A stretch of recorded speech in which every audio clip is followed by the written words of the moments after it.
ಪಡ್ಕೊಂಡಿದ್ದಾರೆ. ಮುಂದುವರೆದು ವಿಧಾನಸೌಧ ಮೆಟ್ರೋ ತಾತ್ಕಾಲಿಕವಾಗಿ ಬಂದಾಗಿದೆ. ಮೆಟ್ರೋ E&F ವಿಕಾಸಸೌಧದ ಬಳಿ ಬಂದಾಗಿದೆ. ವಿಧಾನಸೌಧ ಮೆಟ್ರೋ ತಾತ್ಕಾಲಿಕವಾಗಿ ತಡೆ ಹಿಡಿದಿದ್ದಾರೆ ಪೊಲೀಸರು. E ಮತ್ತು F ವಿಕಾಸಸೌಧದ ಬಳಿ ಬಂದ್ ಮಾಡಿದ್ದಾರೆ. ತಾತ್ಕಾಲಿಕವಾಗಿ ಪ್ರತಿಭಟನೆ ನಡೀತಾ ಇದೆಯಲ್ಲ, ಯಾವುದೇ ಅಹಿತಕರ ಘಟನೆಗಳಾಗಬಾರ್ದು ಅನ್ನೋ ಕಾರಣಕ್ಕೋಸ್ಕರ.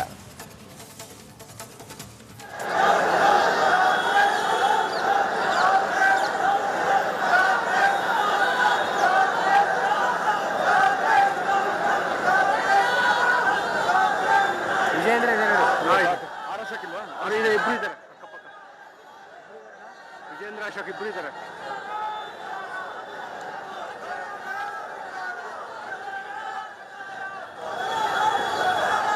ಹೆಚ್ಚಿನ ಮಾಹಿತಿಯೊಂದಿಗೆ ಚಂದ್ರು ಇದ್ದಾರೆ, ವಿಧಾನಸೌಧದಿಂದ ನೇರ ಸಂಪರ್ಕದಲ್ಲಿದ್ದಾರೆ. ಚಂದ್ರು, ಹೈಡ್ರಾಮಾ ಹೋರಾಟ ಪ್ರತಿಭಟನೆ ಪೊಲೀಸರು ಈಗ ಕೆಲವರನ್ನು ವಶಕ್ಕೆ ಪಡ್ಕೊಂಡಿದ್ದಾರೆ. ಹೇಗಿತ್ತು ಹೈಡ್ರಾಮಾ, ಏನಿದೆ ಮಾಹಿತಿ ತಮ್ಮ ಹತ್ರ? ಬಹುಶಃ ತಾಂತ್ರಿಕ ಸಮಸ್ಯೆ ಆಗಿದೆ, ಮತ್ತೆ ಸಂಪರ್ಕಿಸುವ ಪ್ರಯತ್ನವನ್ನು ಮಾಡೋಣ. ನಮ್ಮ ಪ್ರತಿನಿಧಿ ಚಂದ್ರು ಅಲ್ಲಿಂದಲೇ ನಮ್ಮ ಜೊತೆಗೆ ಈಗ ನೇರ ಸಂಪರ್ಕದಲ್ಲಿ ಹೆಚ್ಚಿನ ಮಾಹಿತಿಯನ್ನು ಕೊಡ್ತಾರೆ. ಲೇಟೆಸ್ಟ್ ಅಪ್ಡೇಟ್ ಏನು ಅನ್ನೋದನ್ನು ತಿಳಿಸ್ತಾರೆ. ಏನೇನಾಯಿತು ಅನ್ನೋದ್ರ ಬಗ್ಗೆ. ಮೆಟ್ರೋ ಕೂಡ ಈಗ ತಾತ್ಕಾಲಿಕವಾಗಿ ತಡೆ ಹಿಡಿದಿದ್ದಾರೆ. ಪೊಲೀಸರು ಹೆಚ್ಚಿನ ಸಂಖ್ಯೆಯಲ್ಲಿ ಮೊಕ್ಕಾಂ ಹೂಡಿದ್ದಾರೆ, ನಾಕಾ ಬಂದಿ ಹಾಕಿದ್ದಾರೆ. ಯಾವುದೇ ಅಹಿತಕರ ಘಟನೆಗಳಾಗದ ರೀತಿಯಲ್ಲಿ BJPಯ ಶಾಸಕರುಗಳನ್ನು ವಶಕ್ಕೆ ಪಡೆದುಕೊಂಡು ಕರ್ಕೊಂಡು ಹೋಗಿದ್ದಾರೆ. BY ವಿಜೇಂದ್ರ ಮಾತಾಡಿದ್ರು, ಆರ್ ಅಶೋಕ್ ಅವರು ಮಾತಾಡಿದ್ರು, ನಾಗೇಂದ್ರ ರಾಜೀನಾಮೆ ಕೊಡಬೇಕು ಅನ್ನುವಂಥ ಆಗ್ರಹವನ್ನು ಮಾಡಿದರು. ಅಗೈನ್ ನೇರ ಸಂಪರ್ಕದಲ್ಲಿ ಚಂದ್ರು, ಈ ಹೊತ್ತಿಗೆ ಪರಿಸ್ಥಿತಿ ಹೇಗಿದೆ? ಪೊಲೀಸರು ಎಲ್ಲರನ್ನೂ ವಿಧಾನಸೌಧದ ಮುಂಭಾಗದಿಂದ ಕಳಿಸಿದ್ರಾ? ಹೇಗಿದೆ ಚಿತ್ರಣ? Over to you Chandru.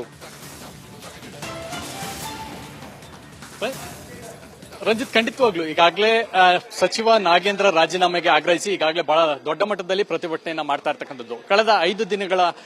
ಕಳೆದ ವಾರ 5 ದಿನಗಳ ಸದನ ಏನ್ ನಡೀತು, ಸದನದಲ್ಲಿ ಪ್ರತಿದಿನವೂ ಕೂಡ ಸಚಿವ ನಾಗೇಂದ್ರ ರಾಜೀನಾಮೆಗೆ ಆಗ್ರಹಿಸಿ ಪ್ರತಿಭಟನೆಯನ್ನ ಮುಂದುವರಿಸಿದ್ರು.